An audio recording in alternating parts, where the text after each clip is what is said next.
Hello there. Welcome to the Education for Peace Institute, Department of Newman Studies. Today we have a reading interpretation of Personal Influence by Henry Newman. The evangelists were sent out as lambs amongst wolves. Their miraculous powers gained their cause a hearing, but could not protect them from martyrdom. How then was it that in spite of the obstacles to their success still they succeeded? How did they gain lodgment in a world which they hold down to this day? What enabled them to spread principles distasteful to the majority, that is, the hidden attribute of truth? How does it act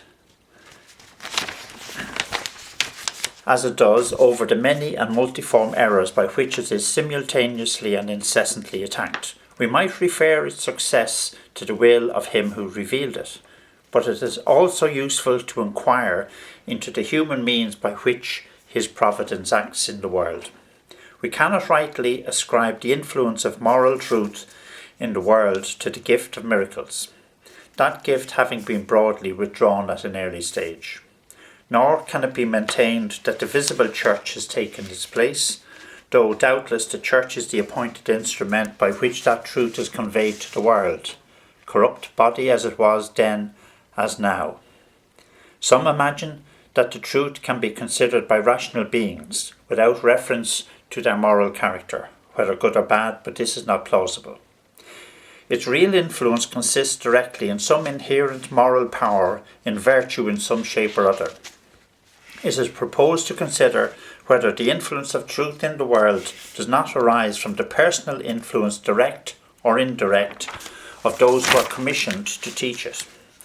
It is best to begin by tracing the mode in which the moral character of such an organ of truth is formed. We will suppose this teacher of the truth such a one as has never transgressed his sense of duty, but from the earliest childhood upwards has been only engaged in increasing and perfecting the light originally given him. In him the light of truth draws continuously brighter. The shadows which at first troubled it vanish. In all existing patterns, besides actual defects, there are varieties of disposition, taste and talent, of bodily organization, to modify the dictates of that inward light which in itself is divine and unerring. The primitive church, which in spite of the corruptions which disfigured it from the first, still in its collective holiness may be considered to make as near an approach to the passion of Christ as fallen man is ever to attain. The gifted individual will of all men be least able to defend his own views, and as he himself takes no external survey of himself. The longer one has persevered in the practice of virtue, the less likely is he to recollect how he began it, by what process one truth led to another. We may further venture to assert not only that moral truth will least skillfully defended by those who are the genuine depositaries of it, but that it cannot be adequately explained and defended by words at all. Its views of human language are lacking a common quality necessary for the comparison. For after all, what is language but an artificial system adopted for particular purposes? Moral character in itself, as exhibited in thought and conduct, cannot be duly represented in words, but it is an old saying that men profess a sincere respect for virtue and then let her starve. So it is a marvel how the truth has ever been spread and maintained amongst men, for recollect, it is not a mere set of opinions, but it is an instrument to change the heart, and modelling all men after an exemplar, making them one like himself, or rather like one above himself. Yet, blessed be God, the power of truth did prevail, making infidelity the assailant instead of the assailed party. Reason asks many questions, fancying that clear and ready speech is the test of truth, which it is not. Intellectual men without sufficient personal virtue may simulate virtue and thus become the rivals of the true saints of God, Nothing is so easy as to be religious on paper. How then, after all, has truth maintained its ground amongst men, and subjected it to the dominion of unwilling minds? I answer that it has been upheld in the world not as a system, not by books, not by argument, nor by temporal power, but by the personal influence of such men as we have already described, who were at once the teachers and the patrons of it. First is to be taken into account the natural beauty and majesty of virtue, which is more or less felt by all who are but the most abandoned. I do not say virtue in the abstract, virtue in a book.